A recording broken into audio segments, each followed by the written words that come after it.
Bonsoir, bonsoir. On va pas faire le temps avec les protocoles aujourd'hui. On va commencer. Roland, bonsoir. Bonsoir DMG.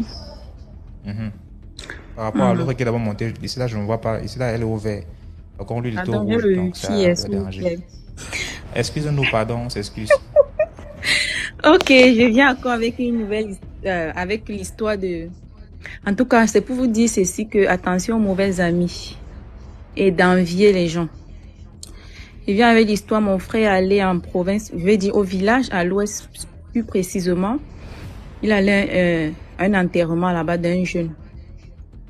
Et c'est fini comme un film comment avec les films avec les épées là, on appelle ça quoi? Parce que c'était vraiment grave.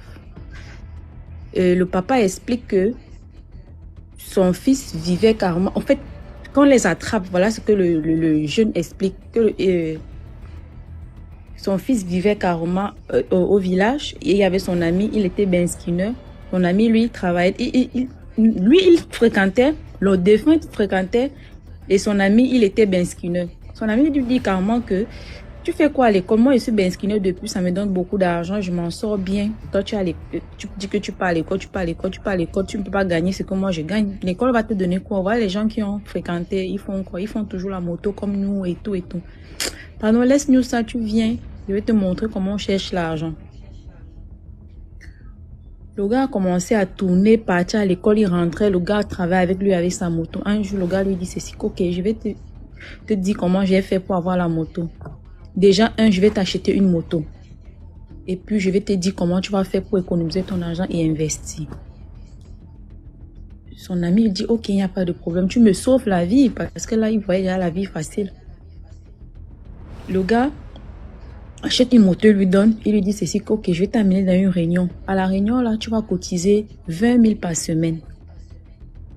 En cotisant les 20 000 par semaine, tu auras les opportunités comme quoi. Tu vois souvent comment on fait nos réunions le dimanche. Tu manges, tu bois. Tu n'as pas besoin de demander à quelqu'un. Tu cherches tes femmes comme tu veux.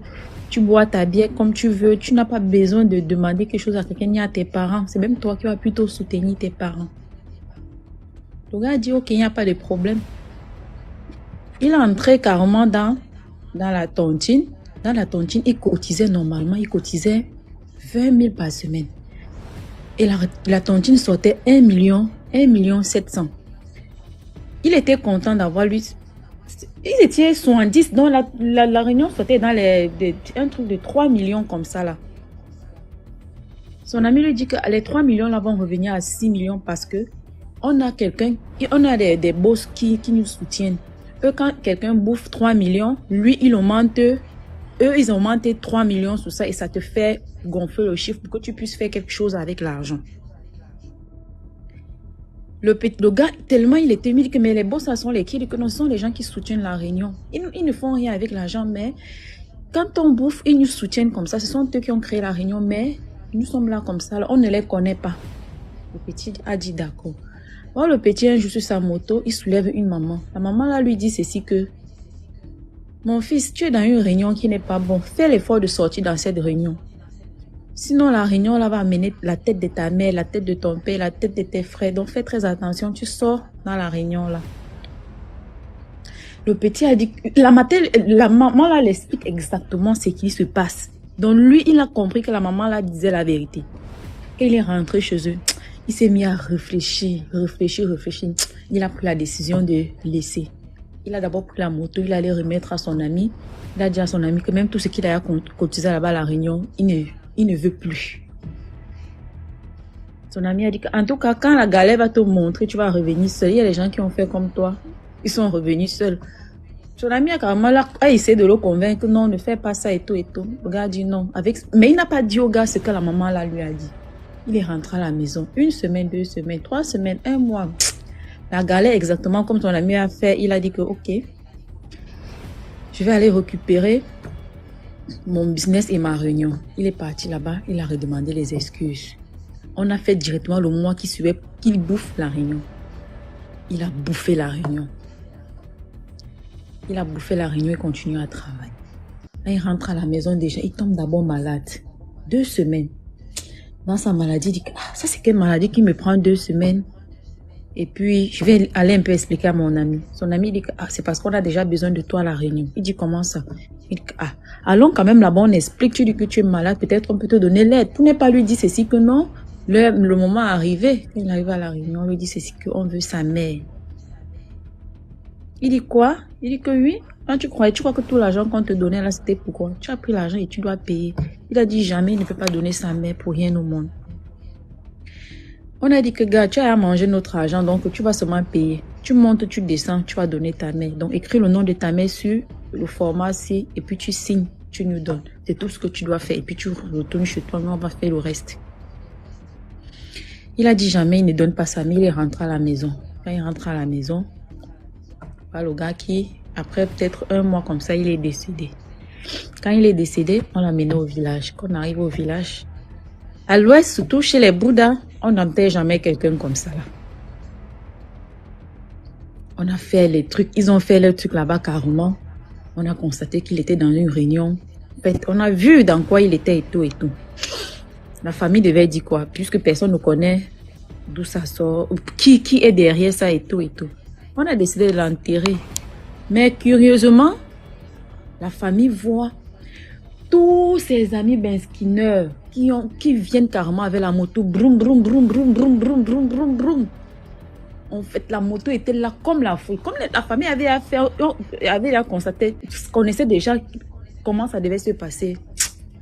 Gars, les mamans, les papas, les petits, tous sont sortis les machettes. On a abandonné même le corps là-bas. C'est comme ça la bagarre avec la machette là-bas. La bagarre avec la machette. C'est comme ça. C'est l'histoire que je voulais raconter. On a fait une histoire. Ok.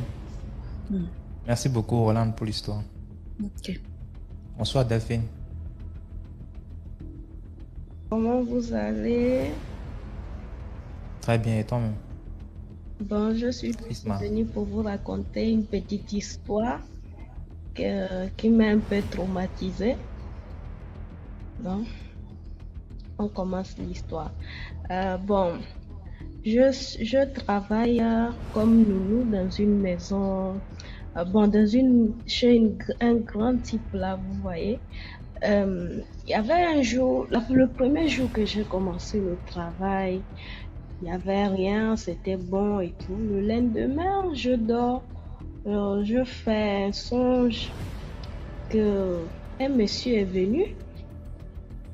Le monsieur vient avec un bâton magique comme ça, qui m'entraîne, c'est-à-dire il est devant, il me dit viens, viens. Et puis je suivais.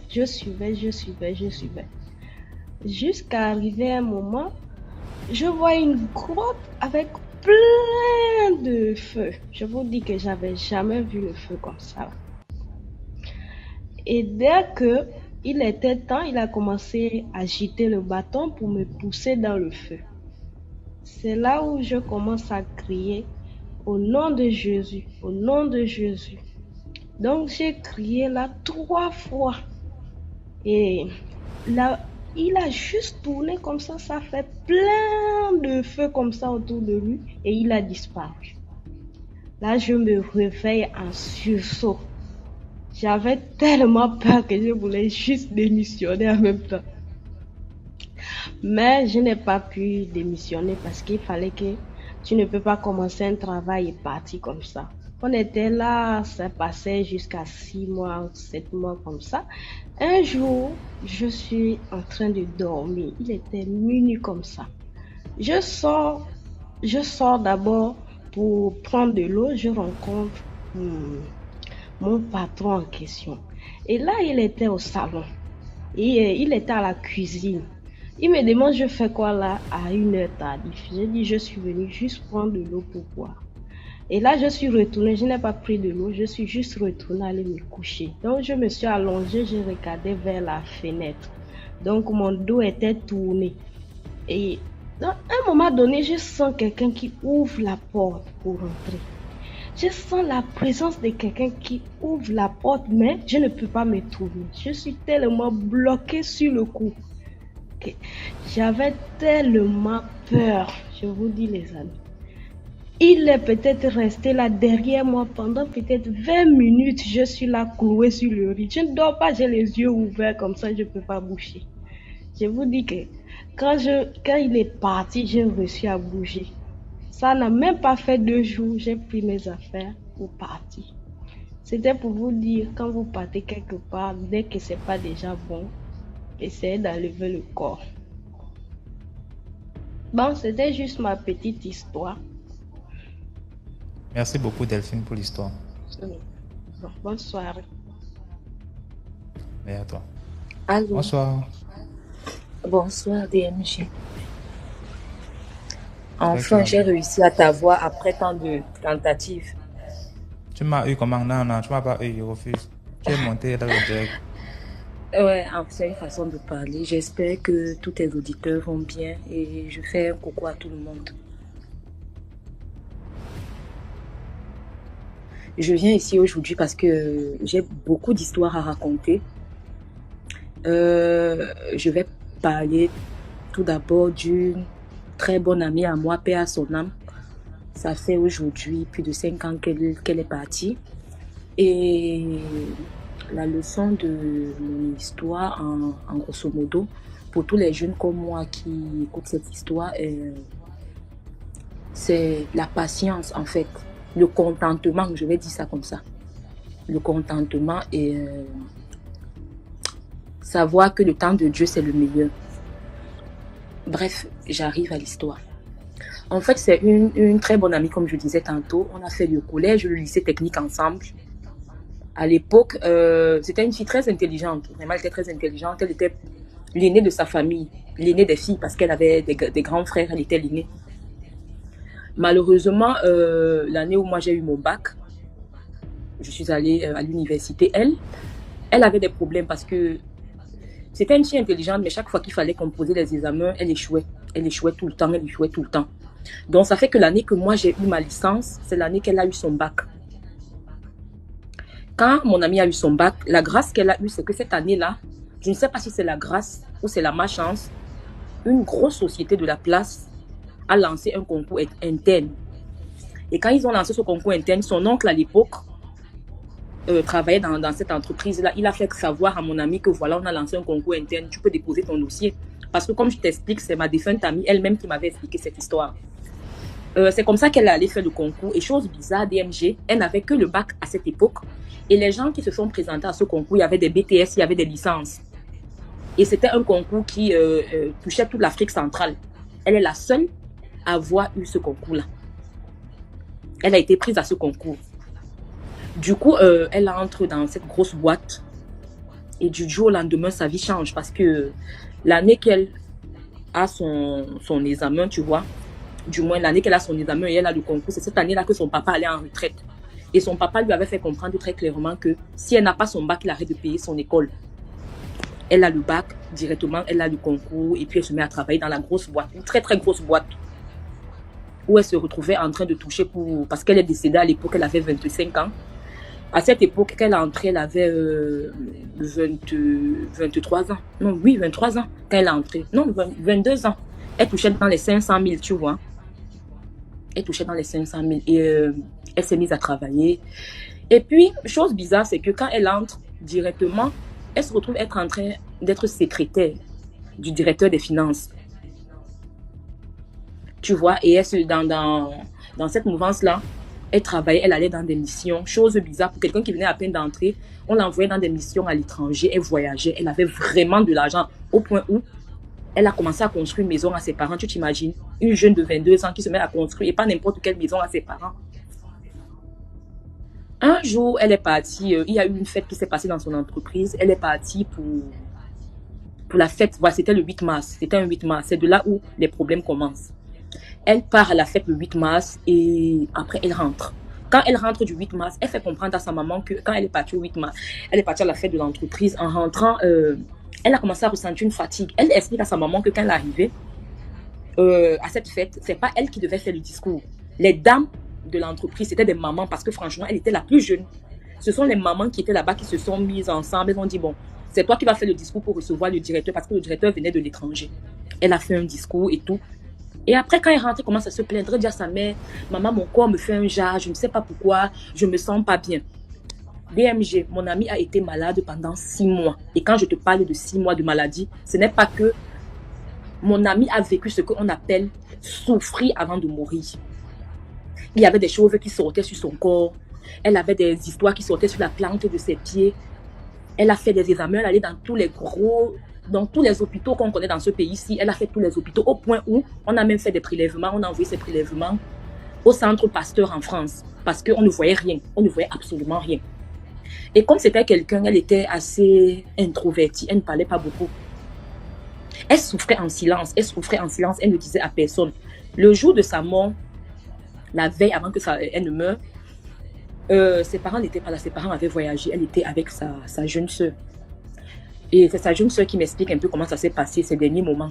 Parce que ce qu'il faut comprendre, c'est que vers la fin, avant qu'elle ne meure, tu vois, elle avait déjà adopté une attitude où elle avait coupé les ponts avec tous ses amis proches. On n'avait pas eu de problème. Moi, personnellement, j'avais pas eu de problème avec elle, mais du jour au lendemain, elle a coupé les ponts avec moi. Elle ne voulait plus avoir les contacts avec personne. Elle voulait juste rester dans son coin seule. Et moi, je ne comprenais pas pourquoi. J'avais essayé d'en parler à ma mère. Ma mère m'avait dit, il faut laisser. Peut-être qu'elle a des problèmes. Il faut laisser du temps et tout. Bref, la veille qu'elle ne meurt, elle fait comprendre à sa petite soeur qu'elle suit les bruits sur le toit. Autant pour moi. Sa petite soeur dit les bruits comment? Elle dit qu'elle suit des gens. Les gens marchent sur le toit. Au point où elle a appelé son papa au téléphone. Elle a dit à son père que papa rentre. Je ne me sens pas bien. Ça ne donne pas sur moi. Le lendemain, ses parents sont rentrés du village. Avant, elle s'est levée le matin. Elle a dit à sa mère, parce qu'elle devait aller travailler le jour où ses résultats devaient normalement sortir. Parce que, comme je te disais, on avait envoyé ses examens au centre Pasteur. Et puis, ça devait arriver le jour où elle est décédée. Elle se lève le matin. Elle dit à sa mère, bon, maman, je dois aller au travail aujourd'hui, mais je ne me sens pas bien. Je vais essayer de me reposer. Elle se verse de l'eau et tout. Elle essaye de manger. Elle passe se coucher dans la chambre. Elle discute avec sa petite soeur. DMG, quand elle s'est couchée sur le lit, sa petite soeur était à côté d'elle. Elle était en train de discuter. Dès qu'elle s'est couchée, elle a fermé ses yeux. Comme elle a fermé ses yeux, c'est comme ça qu'elle est partie. Sa petite soeur se lève. Sa petite soeur demande, mais c'est comment? C'est quoi? Il y a quoi? Elle ne répond pas. Elle secoue sa soeur ne répond pas. Elle dit, mais c'est une histoire de quoi? Elle se lève, elle peut appeler sa mère. Elle dit à sa maman que maman, viens. Il y a quelque chose qui est en train de se passer dans cette chambre. Viens voir. C'est comme ça qu'on porte mon ami. On amène mon ami au dispensaire du haut. Là-bas, on essaie de faire les réanimations. Rien. C'est comme ça que mon ami est décédé à l'âge de 25 ans. Maintenant, où l'histoire devient un peu drôle, c'est que quand elle meurt, DMG, on part à son enterrement. Je ne vais pas te mentir que c'est l'une des morts qui m'a le plus traumatisée dans ma vie. On part à son enterrement. Déjà, à la levée de corps, déjà quand elle meurt, sa famille prend son corps, on amène ça dans un hôpital lambda. Les gens de la société viennent demander à la famille qu'on enlève le corps de mon ami dans l'hôpital où ils étaient allés déposer le corps, qu'on amène ça dans leur hôpital à eux. Déjà, 2, à la levée de corps, c'était toute une cérémonie parce que c'est l'entreprise qui avait fait tout son deuil, tu vois. Il y avait des grands messieurs. Je t'assure, DMG, le deuil de mon ami était comme si c'était une fête. Il y avait ses collègues, ils riaient, ils tapaient les commentaires au deuil, à une levée de corps. Tout le monde était choqué. 3e chose bizarre, c'est que pendant sa veillée DMG, quand j'ai eu le courage d'aller me placer comme ça pour regarder son cadavre, mon ami pleurait dans le cercueil. Les larmes sortaient. Les larmes. Ce n'est pas une histoire que je te dis quelque chose que j'ai vécu DMG. Les larmes sortaient de ses yeux. Elle pleurait dans son cercueil. Et son visage était froissé. Et avant qu'on ne l'enterre, dans son quartier, il y a une petite fille qui est venue voir sa maman parce que les gens se plaignaient déjà qu'on voyait mon ami se balader, qu'on la voyait se balader dans la ville. On voyait mon ami se balader dans la ville. Il y a une voisine qui vient voir la maman de ma défunte amie pour dire que vraiment, comme tu vois là, j'ai ma fille à la maison. Et depuis que ta fille est décédée, ma fille voit ta fille partout, au quartier. Et chaque fois qu'elle voit ta fille a toujours tendance à faire le geste de la main. Il est l'heure. Donc, DMG, c'est comme ça que mon amie est partie, comme ça, à la fleur de l'âge. Et puis, quand elle est décédée, on s'est rendu compte qu'elle a été trompée. Le jour où elle est partie faire le discours du 8 mars, apparemment, on a fait adhérer à des choses.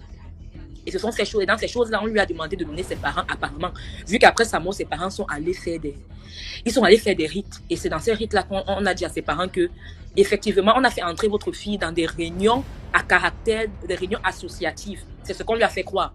Et dans ces réunions-là, on lui a demandé de donner soit sa maman, soit son papa.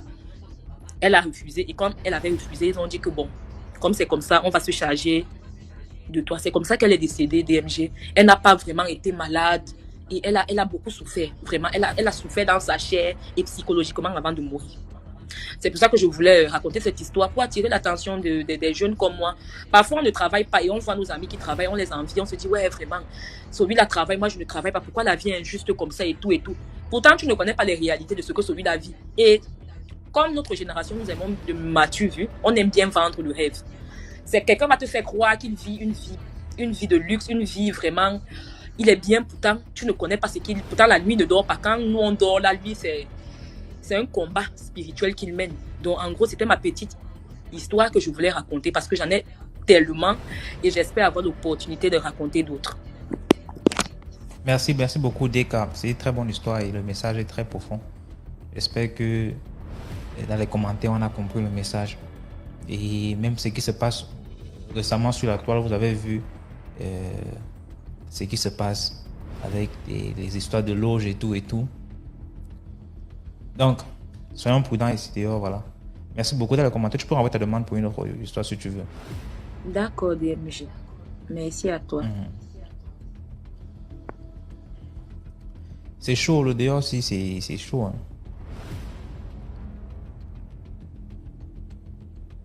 Tout n'est pas sorcellerie et loge. Il y a aussi des morts naturelles. Mais si on regarde sur 10 morts récemment, sur la toile, vous allez voir qu'au moins 7 sont des morts compliquées.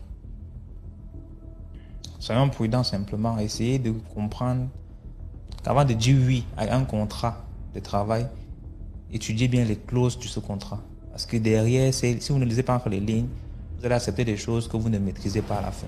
C'est-à-dire qu'après, on va te dire, mais tu avais accepté de faire ci, mais pourquoi maintenant tu refuses? Tu as déjà signé, tu as déjà commencé à manger l'argent et tu ne peux pas rembourser l'argent quand tu as maintenant la sorcellerie. Tu ne peux pas rembourser ça. On va te dire que donne-nous les mêmes billets avec les mêmes codes qu'il y avait dessus. Par exemple, l'argent qui était travaillé. Tu vas aller prendre n'importe quel billet venir donner. Donc, soyez vigilants. Même dans les blagues, il y a des trucs qu'on ne blague pas. C'est-à-dire que quelqu'un balance une phrase comme ça là, que vraiment, si tu veux, je viens la nuit, tu dis ça, ah, viens alors, comme tu veux montrer aussi, tu veux mousser devant les copines. Ne tentez pas les trucs comme ça. C'est par là qu'on passe. Bonsoir. Bonsoir. J'espère que vous allez bien. Très bien, toi. Ça va, merci. Au fait, je suis tombée sur une vidéo sur YouTube qui parlait des personnes qui devraient uriner dans la bouche d'un blanc. Tu t'en souviens? Oui. Voilà. À cette époque, à cette époque, je devrais avoir... Attends, avant de commencer ton histoire, tu me dis voilà comment, attends. Tu étais parmi les filles qui devaient pisser dans la bouche d'un blanc? Oui, j'étais parmi les filles. Wow. Ok, écoute. Je peux continuer? Ok. Il y a, comme elle dit, la dame 1998, je devais avoir peut-être 3 ans, 4 ans. À cette époque, si je ne me trompe pas. 3 ans, 4 ans. On était des bébés. Et il y avait moi, il y avait ma petite soeur, il y avait ma maman, il y avait mon frère, il y avait mes cousins. En tout cas, c'était une histoire de famille. Et je vais pas citer où ça se passait, mais c'était au Gabon. Je vais pas dire le nom du quartier, mais c'était au Gabon. Et on était des enfants. Et un soir comme ça, maman, elle nous a emmenés. C'était ma propre mère qui est déjà décédée. Donc, elle nous a emmenés, mon frère, ma soeur et moi. On est allé dans une maison. Mais j'étais vraiment petite, donc le souvenir, je l'ai plus exactement comme avant. Mais je sais qu'on est allé, on partait, c'était d'ailleurs tous les soirs. On partait tous les soirs. Effectivement, on partait, il y avait une villa, il y avait une grande douche, il y avait un blanc dans la douche allongé, avec la bouche ouverte comme si c'était une toilette. Et on partait faire pipi là-bas tous les soirs. Et c'était une grande sœur à ma mère, donc une tante à moi. Et on partait là-bas tous les soirs. On nous donnait de l'eau, la limonade, pour faire pipi dans la bouche du blanc. Et quand c'était terminé, autour de 22h, parce qu'on partait tôt, 18h et 19h, on nous donnait, on payait on donnait de l'argent pour payer, je crois, pour récompenser le fait que vous aviez pissé. Si tu as pissé 7 fois, 10 fois, le nombre de fois que tu as pissé, c'est le nombre de fois qu'on va te payer. Et il y avait on est nombreuses, hein. On est nombreuses parce que mon frère, ma soeur et moi, nous sommes encore vivants. Il y a des cousines à moi qui sont vivantes. Mais la dame qui faisait ça, elle est pas morte, hein. Elle est en France, elle vit en France. Et on a ici encore à Libreville qui sont nombreux. Ils vivent. Donc ceux qui ont dit là qu'ils sont toutes mortes, là, ils sont pas mortes, hein.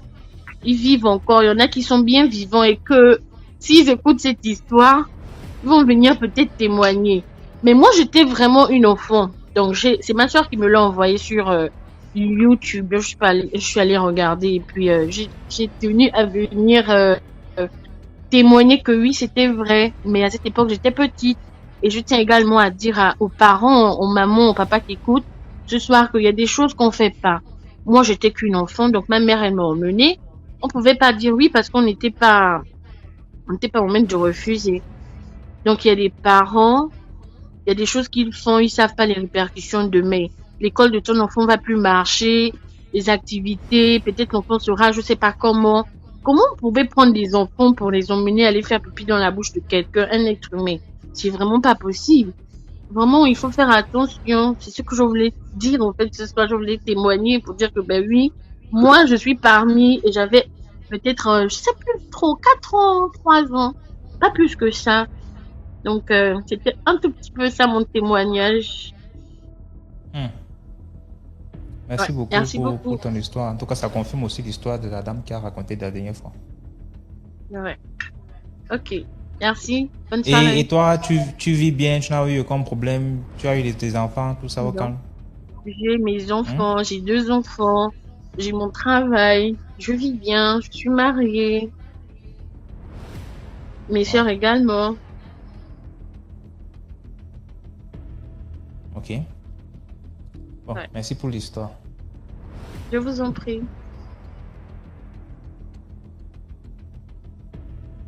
Quand on voit les parents, c'est-à-dire que c'est nous, ces parents qui l'ont entraîné à un enfant de 4 ans. Tu l'amènes à aller pisser dans la bouche d'un blanc. C'est quel genre de truc ça même?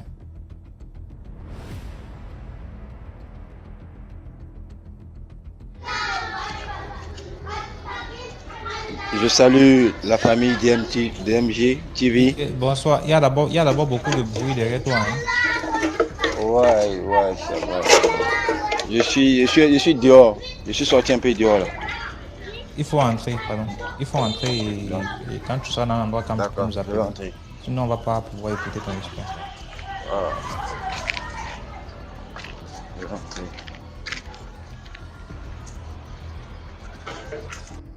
Raphaël, le dehors chauffe. Si tu connais où il peut pisser, tu me dis. Pisser aux toilettes, mon tonton. Pisser. Ami Sunade. On a les gars de Naruto dans le truc ici. Hein.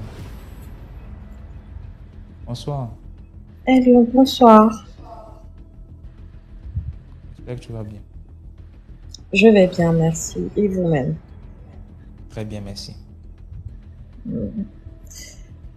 Alors, j'ai écouté l'histoire de Deka par rapport à...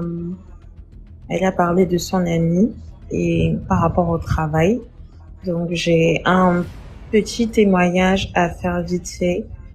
Ça m'a touchée parce que je passais dans le live, je vous ai même suivi juste après ça. Et comme je me suis arrêtée quand je suivais son histoire, il y avait beaucoup de similitudes avec ce que ma sœur a vécu et que nous tous on a vécu en famille. Donc je voulais partager ça, histoire de sensibiliser aussi et d'aider certaines personnes à faire le discernement sur les contrats, les signatures qu'on nous impose souvent dans les entreprises. Donc voilà. Donc, alors je vais être brève, éviter beaucoup de détails. On a grandi dans une famille très pieuse où on nous a vraiment inculqué certaines valeurs. Et à un moment de notre vie, ma sœur qui a eu ce problème était l'aînée de la famille. Je ne vais pas donner des indices sur le pays ou quoi que ce soit, mais c'est en Afrique.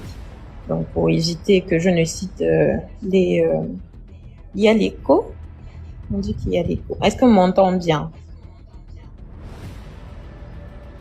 Moi, j'entends bien. Et qui ont l'écho là? Il y a l'écho là-bas ou bien c'est vraiment...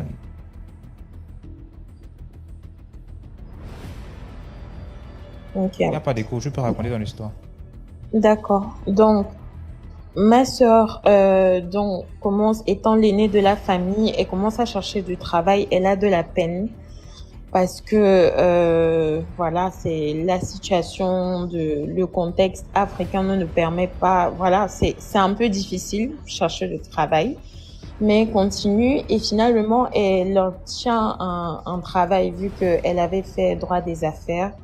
Elle obtient un travail dans une entreprise de la place et on lui dit bon qu'elle va commencer par un stage, donc pré-emploi, et après qu'elle sera confirmée. Donc quand elle finit son stage, elle avait je pense 1 mois de stage qu'elle devait faire avant. Quand elle a fini, on lui a donc donné un contrat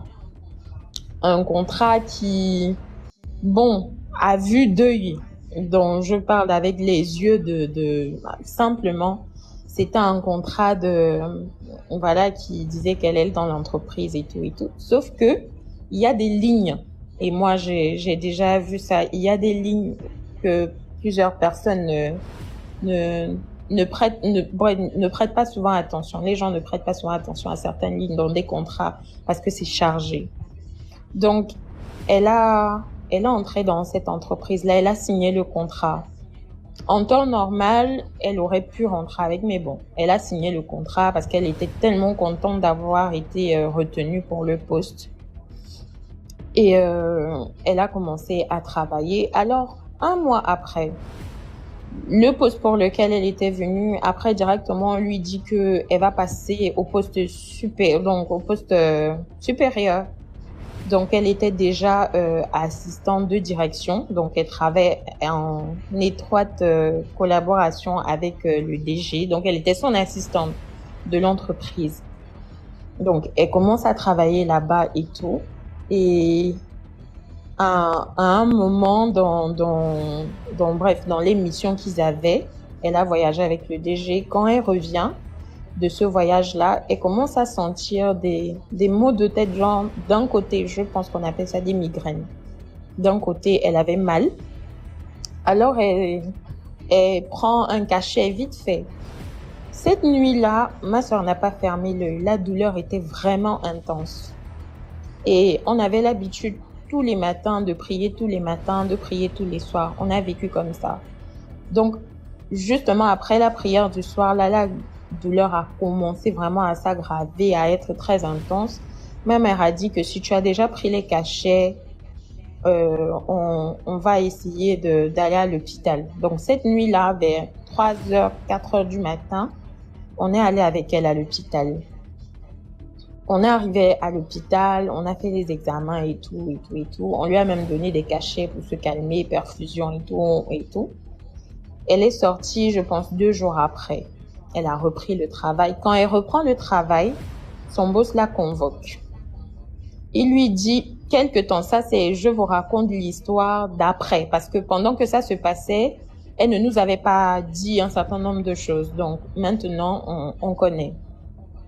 Donc, ma sœur arrive dans le bureau du boss. Il lui dit que je t'ai remis un lot, un paquet. Est-ce que tu as vu ce qu'il y avait dans le paquet? Donc ça, c'était avant qu'elle ne tombe malade. Ma sœur dit que non, elle n'a pas vu le paquet, elle ne sait pas ce que c'est. Elle pensait que c'était un truc qu'elle devait garder parce qu'il lui avait juste dit garde-moi ça. Il lui dit donc rentre à la maison, tu vas chercher le paquet là, tu reviens me donner. Donc elle est revenue avec le paquet et dans le paquet, le boss lui dit comme tu es revenu avec là, ce paquet te concerne, tu as gardé ça chez toi, ça te concerne et si tu réussis à passer ce cap, tu vas gravir les échelons très rapidement. Ma sœur dit ok, d'accord, comme c'est comme ça, il n'y a pas de souci. Je vais essayer de réfléchir. Je lui dis non, parce qu'elle elle ne voulait pas lui dire non. Comme c'était le boss, elle dit ok, il n'y a pas, elle va prendre son temps et tout. Il lui dit non, tu dois ouvrir le paquet. Ma soeur lui dit que qu'est-ce qu'il y a dans le paquet? Il lui dit non, ouvre. Il a même commencé à insister, il grondait. Alors toute naïve, elle ouvre le paquet. Il y avait une pâte de poule séchée. C'était le coq, c'était la poule qui était séchée dedans, attachée. Donc c'était une pâte attachée avec des allumettes, une feuille et tout qui était attachée avec un tissu rouge attaché. Il lui dit que elle va prendre cette pâte qu'elle va garder comme son quoi. Elle va garder ça pour lui. Et parce que il ne peut pas garder ça chez lui. Il a expliqué un tas de choses. Ma soeur lui dit donc qu'elle ne peut pas ramener ça. Elle vient en famille. Il lui dit non, tu peux cacher ça discrètement et tout. Ma soeur est rentrée avec le truc à la maison et n'a dit à personne.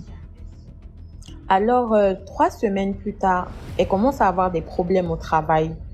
Où le monsieur commence à se plaindre de tout et de rien. Quelque temps encore après, elle reçoit la visite d'un homme dans son bureau qui lui dit que il y a une réunion qui va se tenir dans un hôtel de la place et elle doit impérativement être là. La réunion commence à 22h. Ma sœur donc se demande ce que c'est. Alors, elle arrive à la réunion. Elle pense que c'est une réunion de travail ou un soir ou un dîner puisqu'ils avaient l'habitude de voir ça. Et elle voit au niveau du sol, il y avait c'était un peu, je pense que vous connaissez les c'est quoi? Tétagrammes? Bref, le triangle renversé, les 2 triangles là. Le pentagramme. Sont renversés. Oui, pentagramme, voilà. Donc, il y avait ça au sol qui était tracé avec du sel à brûler, je pense qu'on appelle ça. Bref, du sel qui prend feu là. Je ne sais pas comment on appelle ça. Et au milieu, donc, il y avait une chaise et ils lui ont dit de s'asseoir. À un moment, ils ont mangé et tout. Bref, je vous passe certains détails pour aller vite. Et alors, elle s'est assise là-dedans. Et elle dit que pendant ce moment-là, elle était comme si elle n'était plus en elle. Alors, elle s'est assise là-dedans. Ils ont commencé à dire des choses, bref, autour, parce qu'elle dit qu'elle ne se souvient pas très bien.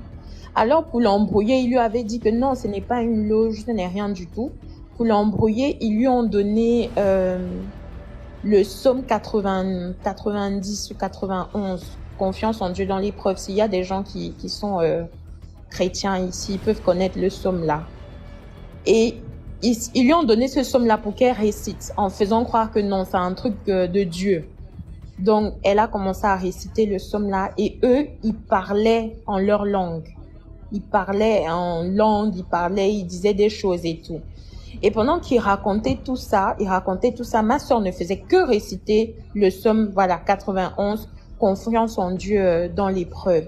Elle ne faisait que réciter ça, À un moment, ma soeur se retrouve coincée parce que le feu, en fait... Attends un peu, maman. Attends un peu, mamie Sounadi. Tu peux continuer, maman. Ok. Donc, elle a commencé à réciter le psaume là, chaque fois. Et plus elle récitait, plus il priait, plus le feu autour d'elle ne faisait que monter. Alors, à un moment, elle entend, genre, comme au fond, une petite voix qui lui dit « Lève-toi et cours ». Donc, elle avait une porte, genre, juste en face. Les gens là, ils étaient déjà avec les manteaux, en train de l'invoquer. Elle dit qu'elle ne sait pas d'où la force lui est venue, mais elle a pris ses jambes, elle a tracé. Elle a couru et elle ne s'est arrêtée que jusqu'à la maison. Elle a couru. Elle ne faisait que courir. Et elle est arrivée à la maison. Quand elle arrive à la maison en sueur et tout, maman, elle veut expliquer et après, elle est tombée dans les pommes. Elle est tombée dans les pommes jusqu'au lendemain. Donc, c'est le lendemain parce que comme le truc avait commencé, c'était dans la nuit. Le lendemain quand elle se réveille, on commence à lui poser les questions et tout. Que Elle commence à vouloir raconter, mais elle était choquée, elle était en pleurs et tout. Ma mère est partie directement, on est parti à l'église, on est allé voir un prêtre qui a commencé à prier et tout. Elle racontait l'histoire petit à petit, petit à petit. Et ce prêtre-là lui a dit que... Je m'excuse encore, mamie, là, je vais encore bloquer notre personne, s'il te plaît. Très son, je vais te bloquer. Donc, Voilà. quand on est arrivé chez le prêtre, elle a commencé à raconter. Bref, tout le monde était sous le choc. Il dit que c'était une intronisation. Donc, on était pas une intronisation, bref, ils étaient en train de l'apprendre, une intégration dans leur cercle.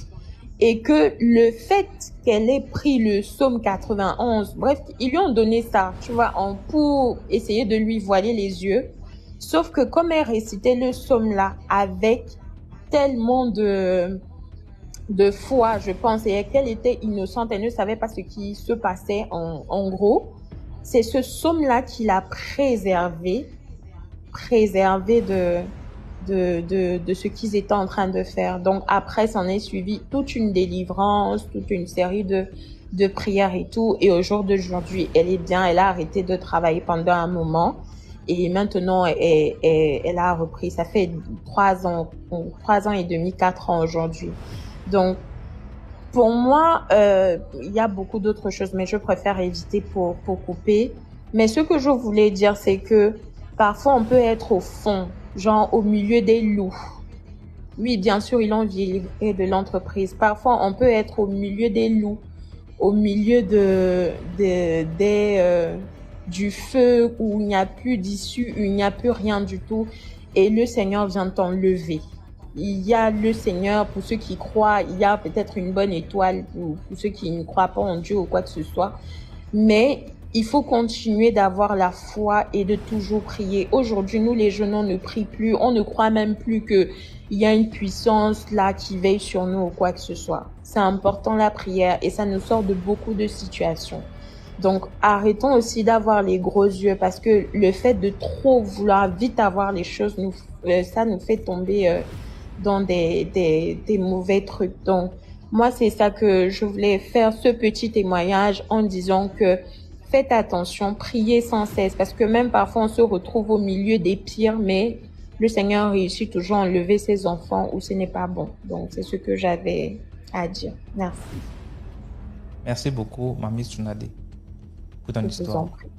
Merci à vous. Bonne soirée. Dans les commentaires. Bonsoir. Bonsoir DMG, comment allez-vous? Très bien, et toi-même? Oui, très bien, merci. Ok, si je vais raconter l'histoire d'une de mes amies très proches. C'était le genre de fille qui allait en boîte la nuit et tout, tu vois. Genre, elle s'en foutait un peu de tout en fait. Genre, même si elle rencontre quelqu'un, elle peut rentrer avec la personne et tout. Donc, elle a rencontré un homme qui venait souvent à la boîte, mais qui l'avait jamais abordé, mais qui avait l'habitude de rentrer avec différentes filles. Et le jour-ci, il a abordé la femme, ma copine. Il est rentré avec elle chez lui. Il a une grande maison, belle maison. Quand tu entres, en fait, tu sais que la personne a l'argent et tout. Mais quand elle est arrivée, au moment de dormir, le gars, quand elle est venue, elle a trouvé le matelas. Le matelas était au salon. Donc déjà, ça veut dire que le gars, il n'avait pas l'habitude de dormir dans la chambre. Lui, il dort qu'au salon. Donc ils ont fini ce qu'ils avaient à faire et tout. Maintenant, ils se sont couchés, ils ont dormi. Elle a remarqué que le gars, lui, normalement, c'est l'homme qui doit dormir devant. Mais il a demandé à la fille de dormir devant, lui, il a dormi derrière. Il a dormi derrière, du moins. La fille lui dit que pourquoi tu dors derrière? Il dit non, moi je préfère dormir derrière, je suis plus à l'aise derrière. Ils se sont couchés à 1h du matin. 2h du matin. 2h du matin. La fille n'arrive pas à dormir. Elle ressent une présence dans la chambre. Tu vois, quand tu ressens une présence dans la chambre, mais tu ressens qu'il y a quelqu'un, mais tu vois personne en fait. Tu as les frissons. Elle ressent comme s'il y a une personne dans la chambre. Elle arrive à dormir 30 minutes. Elle se réveille. Elle arrive à dormir 30 minutes, elle se réveille. Et donc quand elle dort, elle fait des rêves, des petits rêves courts, où elle voit des gens qui lui disent « Donne-nous le gars là, donne-nous le gars là. Pourquoi tu protèges le gars là? Faut nous donner le gars là. On a besoin de lui, donne-nous le gars là. » Elle se réveille. Elle voit le gars est en train de dormir comme un bébé. Elle réveille le gars, il se réveille pas. Elle a eu peur jusqu'à... Elle s'est assise. Vers 4 heures du matin, elle n'arrivait pas à dormir. Elle dit elle va se coucher encore. Elle s'est recouchée, elle refait le même rêve. Comme s'il y avait beaucoup de personnes autour d'elle. Donne-nous le gars là, donne-nous le gars là. Donne-nous le gars là. Pourquoi tu caches le gars là? On a besoin de lui. Il nous appartient. Donne-nous le gars, ne le protège pas. À 5 heures du matin. Parce que ici au Sénégal, à 5 heures du matin, c'est là où les mosquées commencent à prier, les gens commencent à aller au travail. Donc, il y a la sécurité, en fait. Elle a réveillé le gars le gars s'est réveillé. Elle dit au gars que, moi, je n'arrive pas à dormir.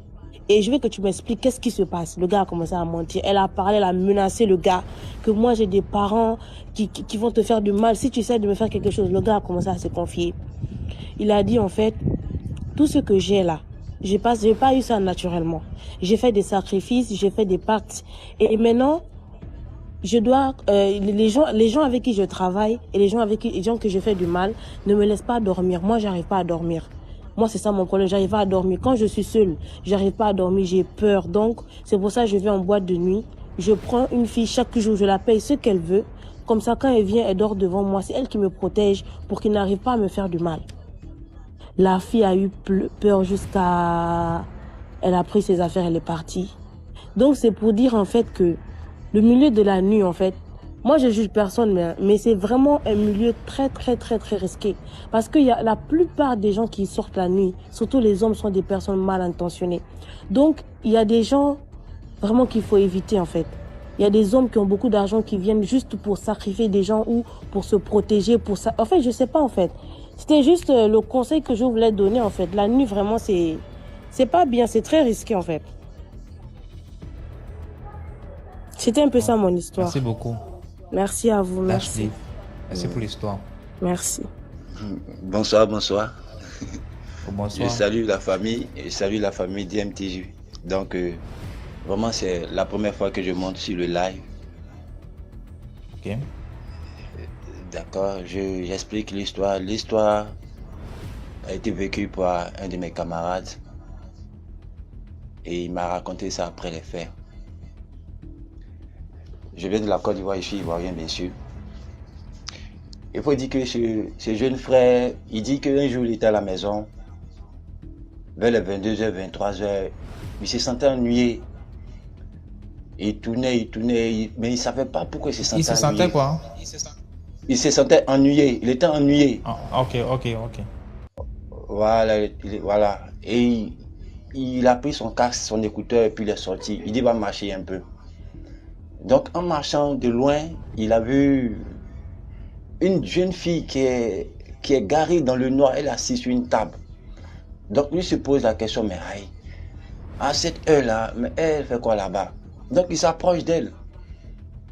Et il va vers la fille et il demande, mais qu'est-ce qui se passe? La fille dit non, que elle est venue croiser son ami assis dans le maquis, mais il y a un problème. C'est que lui, avec qui son ami assis là, elle est sortie avec cette personne-là. Donc, elle ne sait pas comment elle va faire. Donc, moi, mon gars, il s'est senti en même temps une voix libre. Il dit, ah, ça tombe bien. Parce que déjà, il y a litige. Donc, qu'est-ce qu'il va faire? Maintenant, lui va le jeter maintenant son filet. Et en même temps, il commence à courtiser la fille, il commence à la draguer en même temps. Et il change de route. Et il va un peu vers le noir. Ce jour-là, il veut sortir avec la fille. Donc, il est en train de draguer la fille pour pouvoir coucher avec elle. Donc, arrivé quelque part, il y avait une table qui était là et ils sont allés s'asseoir sur cette table-là. Et tu connais les hommes. Il a pris la fille et puis il a mis ça devant lui. Il a commencé à lui toucher. Donc, elle avait un sac.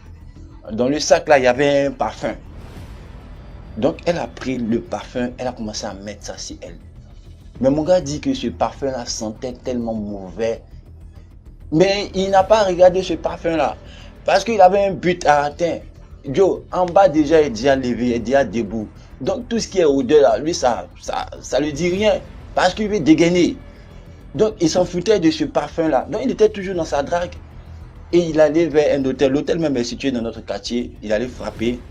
Donc il a demandé au gérant, est-ce qu'il peut faire 1 heure du passage là-bas? Et le gérant dit, il n'y a pas de problème. Il dit, il y a un problème. Comme il est dans le quartier, il va sortir avec cette fille-là. Et puis après, il va aller prendre l'argent. Donc le gérant a dit non. Donc il a dit à la dame, arrête-toi ici, je vais à la maison. Donc il allait à la maison. Il a cherché, il a commencé à chercher l'argent dans la maison jusqu'à... Il ne voyait pas l'argent. Maintenant son grand frère était là, mais son grand frère lui demande, mais qu'est-ce qui se passe? Depuis là, tu tournes. Il dit, grand frère, il n'y a rien. Mais depuis là, il tourne. Son grand frère a commencé à lui poser des questions. Il dit, ah tiens, la mère me pose des questions, il ne faut pas, il va rester ici. Entends-moi ma cible là-bas. Donc il a laissé, puis il est venu vers la fille encore. Il est venu vers la fille, il dit, bon, Joe, moi j'ai cherché, j'ai pas vu, hein. Mais regarde là. Il fait un peu noir. C'est une femme matin, elle va placali. Donc la nuit, comme ça, il fait noir. On peut aller là-bas, il a fait ça rapidement. Donc ils vont dans le noir, ils commencent à toucher la fille. Qui lui veut sortir avec la fille. Donc la fille dit, attends, je vais te raconter quelque chose. La fille lui dit non, que moi je suis une sorcière, je suis une revenante. Lui, ça lui dit rien. Voilà, parce que déjà, le truc est déjà amorcé. Il suffit de tirer seulement. Donc c'est ça qui l'intéresse. Donc tout ce qu'elle est en train de dire, non, je suis une sorcière, lui, c'est pas son problème. Lui, il veut goûter le truc là rapidement. Donc il lui parle, lui s'en fout. Et la fille dit, bon, ok, il n'y a pas de souci. Donc ce qu'on va faire, moi comme j'ai faim là, tu vas m'amener quelque part, on va manger, puis il n'y a pas de problème, puis on va aller, et c'est ce qu'on appelle ça, faire ce que tu demandes là. Il avait 500 francs. Parce que lorsqu'il partait à l'hôtel, il avait 500 francs. Voilà, payer l'hôtel, par ça c'est 1000 francs. Donc il avait 500 francs. Comme il ne pouvait pas acheter payer les 1000 francs là, voilà pourquoi il allait chercher les 500 francs à la maison. Donc je coupe cette partie là. Donc il va à la fille, parce qu'il avait mangé, donc il veut l'amener au kiosque, mais il voit que la fille se dépêche, elle va devant. Donc il essaie de rattraper la fille, mais la fille continue toujours devant, il n'arrive pas à rattraper la fille, jusqu'à ce qu'ils arrivent à un carrefour. Donc la fille tourne, donc il se dépêche pour regarder, il regarde tout sur le long, il ne voit pas la fille. Donc il est étonné. Il ne voit pas la fille. Et en même temps, il commence à réfléchir, en même temps, il commence à se souvenir de tout ce que la fille lui a dit auparavant. Et il se souvient de ce parfum que la fille a mis sur elle là. Ce parfum-là sentait mauvais. Et il se souvient encore de tout ce que la fille lui a dit par rapport à qu'elle est revenante, tout ça là, qu'elle est sortie, que c'est à cause des hommes comme eux, comme ça. Elle est sortie, mais comme lui, il est gentil. Voilà, donc elle ne veut pas lui faire du mal.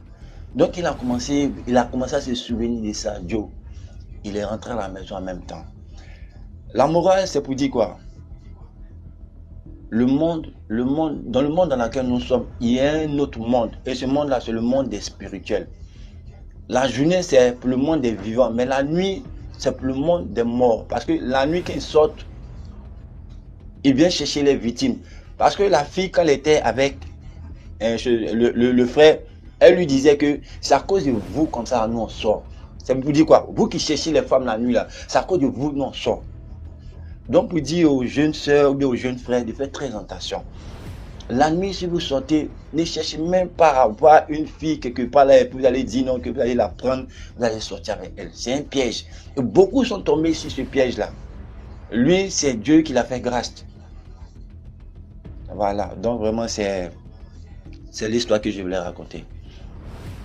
Merci beaucoup pour l'histoire, Jean.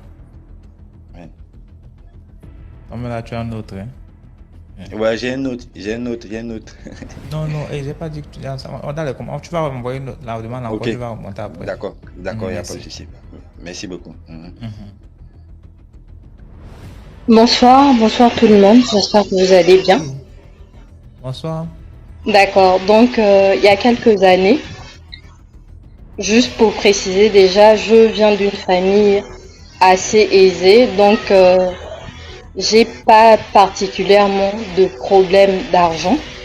J'ai commencé à traîner avec des filles avec qui j'étais dans le même lycée. Et ces filles-là me disaient souvent, non, tu es trop coincé, essaie un peu de te lâcher. Quand on sort, tu ne sors jamais et tout. Et j'ai vu qu'elles avaient... elles sortaient, elles faisaient ce qu'elles voulaient, elles arrivaient à s'amuser. Il y a la télé derrière toi. Il y a une télé derrière toi. Non. Mais ça fait un bruit bizarre là quand tu parles. D'accord. Une minute. Oui, je vais essayer d'enlever. Ouais, c'est mieux. Il faut retirer les écouteurs. Là, c'est mieux? Ouais, c'est beaucoup mieux là. D'accord. Donc, ces filles-là me disaient souvent que je suis trop coincée, que je sors pas assez. Et à un moment donné, comme mon père il voyageait beaucoup et que je restais avec ma belle-mère à la maison, un jour j'ai dit à ma belle-mère que j'allais passer un séjour chez l'une de mes sœurs. Et comme ma belle-mère ne s'entend pas avec mes sœurs, donc elle pouvait pas appeler mes sœurs pour vérifier si réellement j'étais là-bas. Donc finalement, au lieu d'aller chez mes sœurs, parce que sachant que ma belle-mère ne pouvait pas vérifier, je suis allée passer un séjour chez mes copines. Parce que mes copines, elles vivaient seules. En tout cas, elles vivaient bien. Elles vivaient la vie que quand on est ado, on a tous envie de vivre. C'est-à-dire une vie où tu sors, tu rentres comme tu veux, tu n'as personne pour te surveiller. Donc, une fois en allant voir ma grande sœur, il y a un véhicule qui est passé devant moi. La personne a garé « Bonjour mademoiselle » et tout, et tout, et tout. J'ai discuté avec la personne, mais en toute sincérité, rien qu'en regardant la personne faisait peur. La personne avait tellement de bijoux partout. C'était un homme d'un certain âge. C'était une grande personne quand même, comparé à moi. Je pense que je devais avoir 18 ans, 19 ans, je sais plus. Un truc du genre. Ou moi, je sais plus. Bref. Donc du coup, la personne a commencé à me parler. Habituellement, je suis pas quelqu'un qui... J'évite de blesser les gens, mais ce jour-là, je sais pas pourquoi, je dis à la personne, pourquoi vous m'abordez et tout machin, vous voulez prendre quoi en moi? Des paroles méchantes en tout cas, que j'ai eu à donner à cette personne-là. Et puis il m'a dit non, faut te calmer et tout machin, prends seulement mon numéro, on ne sait jamais, un jour tu peux avoir besoin de moi. Ça ne te coûte rien de prendre mon numéro. Donc, j'ai pris le numéro, quand je suis rentrée à la maison, j'ai raconté à mes copines et tout, et mes copines m'ont dit non, tu es trop coincée et tout machin. Il n'y a pas à faire ça, essaie un peu de te lâcher, il va rien te faire, il va pas te manger et tout machin. Le monsieur a commencé à m'appeler. Après, ils m'ont dit non, envoie un message au monsieur. Je dis non, je peux pas, je saurais pas comment commencer. Donc, l'une de mes copines a pris mon téléphone, elle a envoyé le message au monsieur. Ils ont discuté en fait par SMS. Ils ont commencé à discuter par SMS et tout. Ils ont discuté et tout. En tout cas, elle a eu des conversations assez compliqué avec le monsieur et après le monsieur a dit d'accord, je t'invite, passe, on va bien s'asseoir, on va discuter et tout. Donc le monsieur m'a invité, je voulais pas partir, j'ai dit à ma copine que comme c'est toi qui as parlé avec lui, vas-y, va au rendez-vous avec lui. Elle me dit non, mais il sait qu'il a croisé la dernière fois, il sait avec qui il a discuté, donc si c'est moi qui y vais, il saura que c'est pas toi et tout, vas-y. J'ai dit d'accord. Elles m'ont dit non, tu sais, au cas où il voudrait te toucher ou te faire quoi que ce soit, nous on a une astuce, on met souvent une aiguille dans les cheveux et quand on met l'aiguille dans les cheveux et tout ça empêche en fait à ce que la personne puisse être en érection et tout. J'ai dit d'accord, donc j'ai suivi leurs conseils, j'ai fait ce qu'elles ont dit. Je suis allée au fameux rendez-vous. Il y a maintenant le bruit, c'est que c'est les enfants ou c'est quoi qui sont en train de crier derrière? Oui, j'ai fermé, c'est le balcon qui était ouvert. Donc du coup, je suis allée au rendez-vous. C'était un matin, je devais aller en cours. Elles m'ont dit non, mais le prof ne va pas venir et tout machin. On a parlé avec le prof, il va pas venir. Vas-y, va au rendez-vous. J'ai dit d'accord, je suis allée au rendez-vous. Lorsque je suis arrivée, il était 9h. Je suis arrivée devant le portail du monsieur, j'ai sonné, je l'ai appelé parce qu'il n'y avait pas de sonnette. Je l'ai appelé, il est venu, il a ouvert. Je suis rentrée. Il m'a montré un peu sa maison. Il y avait une dame qui était dans une salle, en fait. Elle était en train de repasser. Il m'a dit non, c'est la dame de ménage et tout. On s'est assis. Aux environs de 10h, il me dit non, j'ai vraiment une urgence, j'ai quelque chose à faire, je vais te laisser à la maison. Il y a la dame de ménage, donc il n'y a pas de souci. Laisse-moi juste le temps d'aller faire une course. Au plus tard, 11h, dans 1 heure, je suis là. Ne t'inquiète pas, il y a la dame qui est là. Et la dame était avec une petite fille, peut-être de 3-4 ans. Donc j'étais entre parenthèses, j'étais en confiance, entre parenthèses. Donc du coup, je suis restée là. Midi, 11h m'a trouvé là, midi, 13h, le monsieur ne revenait pas. Et à chaque fois que j'appelais le monsieur, il ne décrochait pas. Un moment donné, en disant d'accord, moi j'y vais. Le monsieur m'a envoyé un SMS pour me dire non, ne t'inquiète pas, je vais arriver. J'ai juste le rendez-vous a pris plus de temps que prévu, donc accorde-moi juste le temps de terminer mon repas et puis j'arrive. J'ai dit d'accord. Et le monsieur, avant de partir, pardon, j'ai oublié cette partie-là, avant de partir, quand le monsieur me montrait la maison, hormis la pièce là où il y avait la dame, il m'a montré sa chambre. Et dans sa chambre, j'ai constaté qu'il y avait beaucoup de miroirs. Au total, 3 miroirs dans la chambre. Un miroir qui faisait face au lit, un miroir sur le côté gauche et un miroir qui était sur la droite. Mais en vrai, quand tu te positionnais au niveau des miroirs, quand tu es devant la porte, en fait, tu as la possibilité de voir la totalité de la chambre. Du coup, j'ai dit au monsieur, il me dit non, parce que moi j'aime bien me mirer et tout, machin. J'ai dit non, c'est pas vrai, parce que ta maison fait peur, en fait. Ta maison fait peur, c'est comme une maison de rituel et tout. Je sais pas pourquoi je dis ça, je juste dis ça comme ça. Et le monsieur m'a dit non, n'aie pas peur et tout, machin. Donc du coup, j'ai commencé à avoir peur, vu que je suis restée là jusqu'à 14 heures, j'étais seule.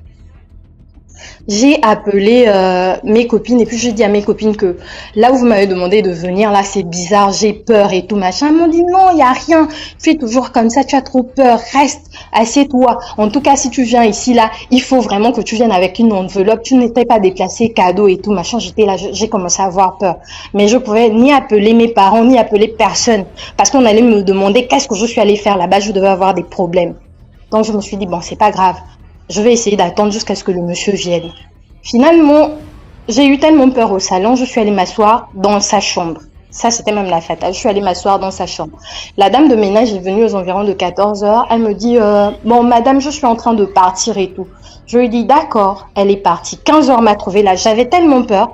J'ai continué à appeler le monsieur. Il ne décrochait toujours pas. Je me suis levée de la chambre parce que j'ai commencé à avoir peur. Je me suis mise devant la porte du couloir, en fait. Donc, devant la porte de sa chambre. Quand j'étais devant la porte de sa chambre, il y avait 3 portes en face de moi. Il y avait une première porte là où il y avait la dame qui repassait et il y avait une autre porte avec 2 autres portes fermées, en fait. Et je sais pas pourquoi, il y a un cœur qui me disait ouvre la porte là, ouvre la porte là, ouvre la porte là.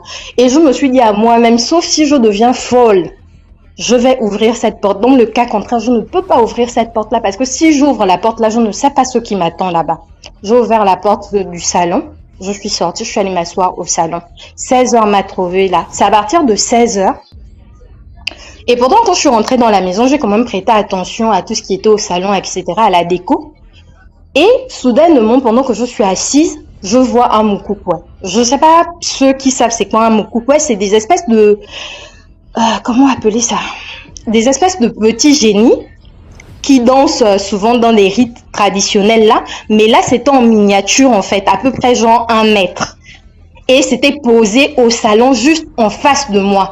Je promets, je jure que quand je suis rentrée dans cette maison là, je n'ai pas vu ça.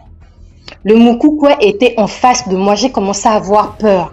J'ai commencé à pleurer. Et j'ai commencé tellement à avoir peur que mes yeux ont commencé à tourner dans la salle. Et en tournant dans la salle, mon regard s'est posé sur le meuble qui était là. Et en se posant sur le meuble, l'étagère qui était là, j'ai vu poser sur l'étagère encore un autre moukoukwé. J'ai commencé à pleurer toutes les larmes de mon corps. J'étais là, j'ai commencé à prier. Je dis, Seigneur, je ne sais pas qui m'a envoyé ici. J'ai eu tellement peur, je me suis dit, c'est pas grave, je vais aller me cacher dans la chambre. J'arrive dans la chambre, je m'assois. Dans la chambre, il y avait, comment on appelle? Il y avait un petit frigo à l'entrée de la chambre. Je promets, quand je suis arrivée, j'ai quand même prêté attention aux détails. Je n'ai pas vu. Même dans la chambre, j'ai vu un autre moukoukwé qui était là, qui était debout en train de me regarder.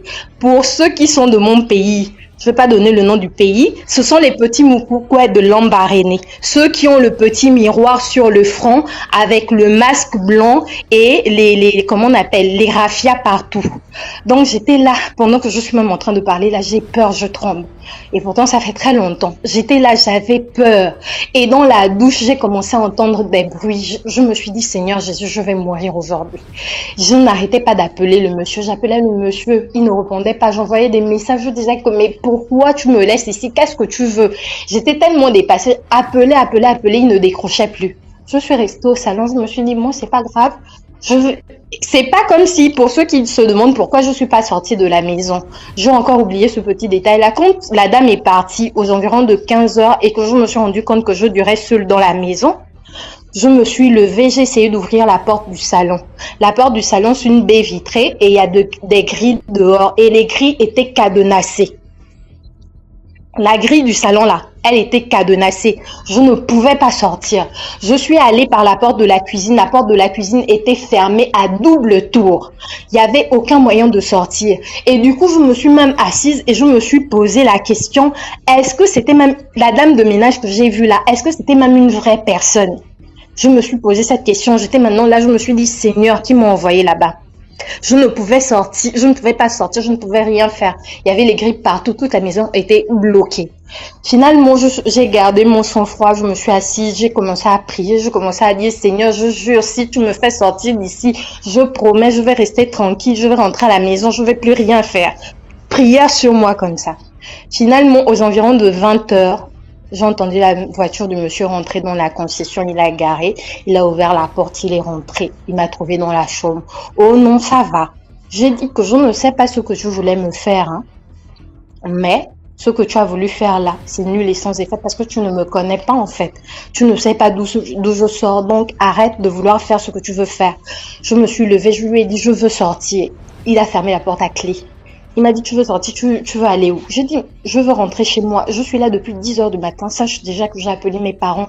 J'ai envoyé la géolocalisation et tout. Et que mes parents, j'ai l'une de mes soeurs qui travaille à tel endroit. Donc, ça veut dire qu'elle peut tracer facilement mon téléphone. Si tu essayes, sache que j'ai déjà tout dit à mes parents. J'ai donné l'adresse, etc., etc.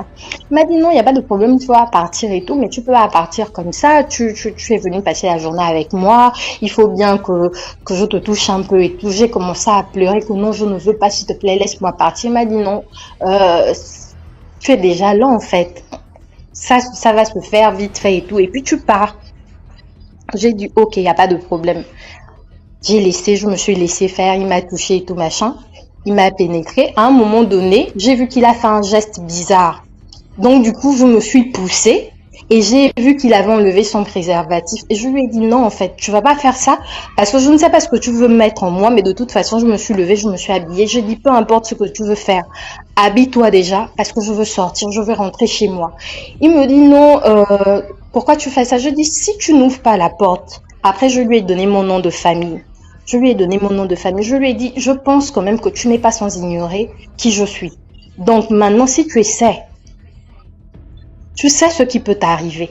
Il s'est levé, il a ouvert la porte, il m'a dit monte dans la voiture, je vais te déposer. Il est allé, il m'a déposé, il m'a donné une enveloppe. Quand je suis arrivée, j'ai remis l'enveloppe à mes copines, j'étais en train de pleurer et tout machin. Et mes copines m'ont dit non, mais il y avait rien, tu as commencé à abuser et tout machin, tout se passe dans ta tête, tu es trop coincée et tout. Quelques jours plus tard ou quelques semaines plus tard, oui, je suis têtue.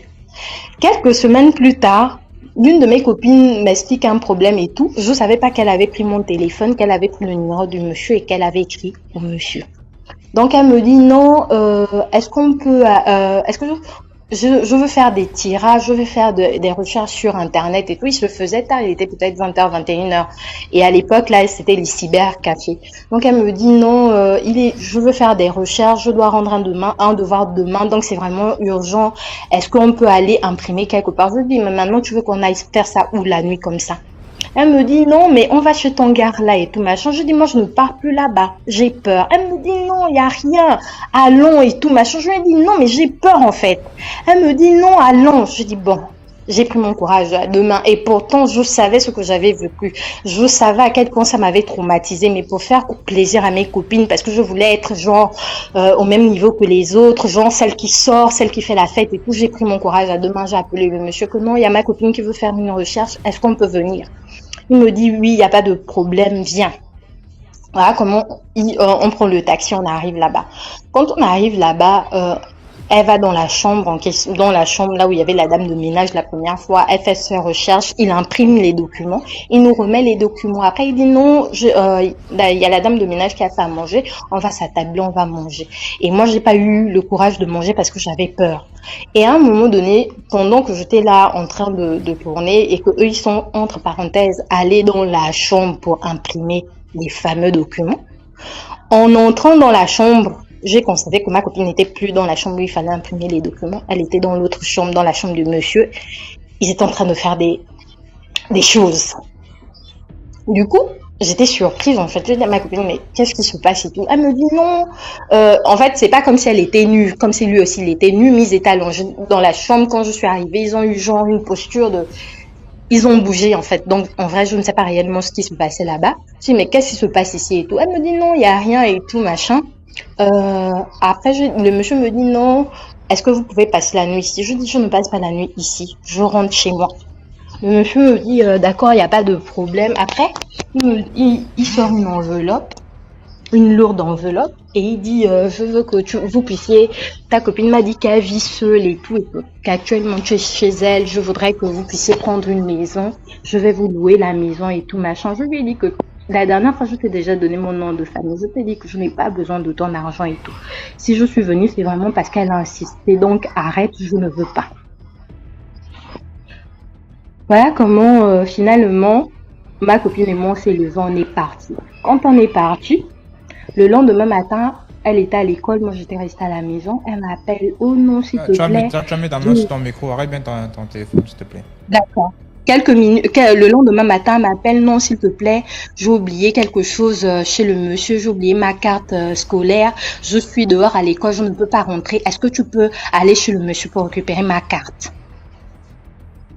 Je dis que comment ça tu as oublié ta carte? Je dis ah mais appelle le monsieur vu que il t'a donné son numéro. Appelle le monsieur pour qu'il vienne te déposer ta carte. Oh non, là j'ai comment on appelle, j'ai devoir ce matin, je suis vraiment coincée, je suis devant l'école, je ne peux pas rentrer. S'il te plaît va chez le monsieur récupérer ma carte scolaire. J'ai dit d'accord. Je me suis levée, j'ai pris le taxi, je suis arrivée chez le monsieur. C'est comme si le monsieur savait.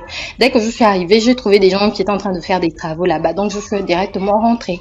Dès que je suis rentrée dans le salon, j'ai trouvé, il a mis maintenant un aquarium. En tout cas, un grand aquarium. Et à l'intérieur, il a mis un moukoukou qui a genre la taille d'un être humain qui était assis. Et devant le moukoukou là, il y avait, comment on appelle, une assiette blanche avec la poudre à l'intérieur et des pièces rouges. Et après, il y avait une bougie rouge, une bougie blanche et une bougie noire. Et je lui ai demandé, mais c'est quoi ça? Il me dit non, c'est pour mes invités qui viennent souvent me rendre visite. J'ai dit d'accord, bref.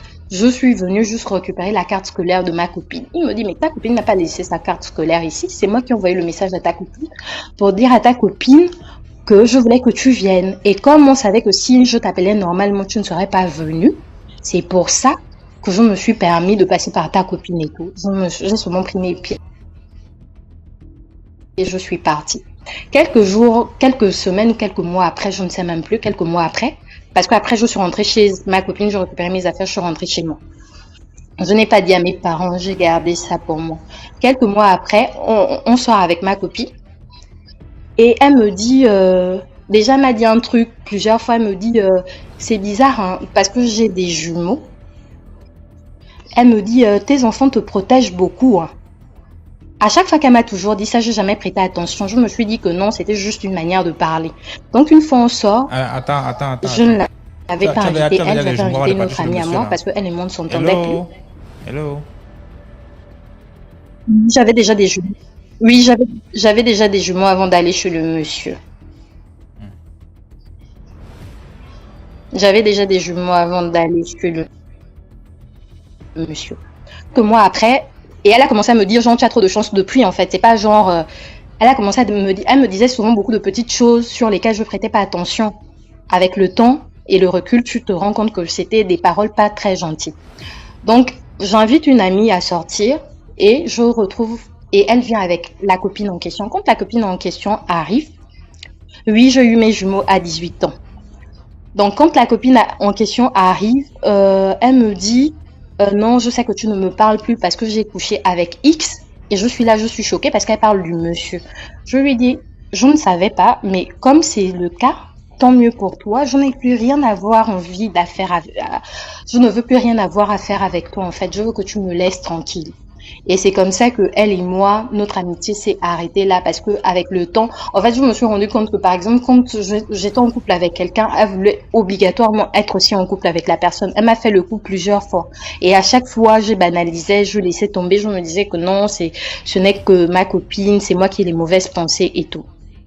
Donc tout ça là juste pour dire à certaines personnes que les personnes avec, il faut, comme tu disais tout à l'heure en fait, il faut prêter attention aux mots des gens. il faut vraiment prêter attention aux mots des gens parce que souvent la personne te dit quelque chose qui a tout son sens et tu es là, tu acceptes ou bien tu rigoles, tu banalises parce que tu te dis c'est mon ami, c'est mon frère, c'est X, c'est Y, c'est Z.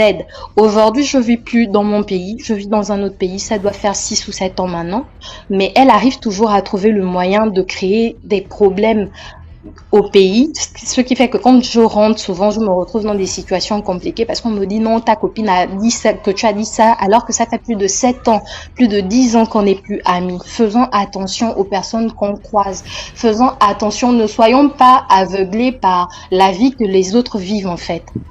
Vouloir la liberté quand on est ado, c'est bien, mais à quel prix? Parce que j'aurais pu y laisser ma vie. Je me suis toujours dit que peut-être que le monsieur n'était jamais sorti de la maison. Peut-être qu'il était là, il m'observait, il attendait juste que je fasse quelque chose qui aurait pu lui permettre de prendre mon âme ou de prendre je ne sais pas quoi en moi. Dieu seul sait même s'il n'a pas pris quelque chose. Il n'y a que Dieu qui sait. Vraiment, soyons vigilants, prêtons attention à tout et ne soyons pas amis à tout le monde. Donc c'était juste ce que je voulais partager avec vous. Merci beaucoup. Oui, ils ont eu une histoire ensemble pour les questions. Allez commenter.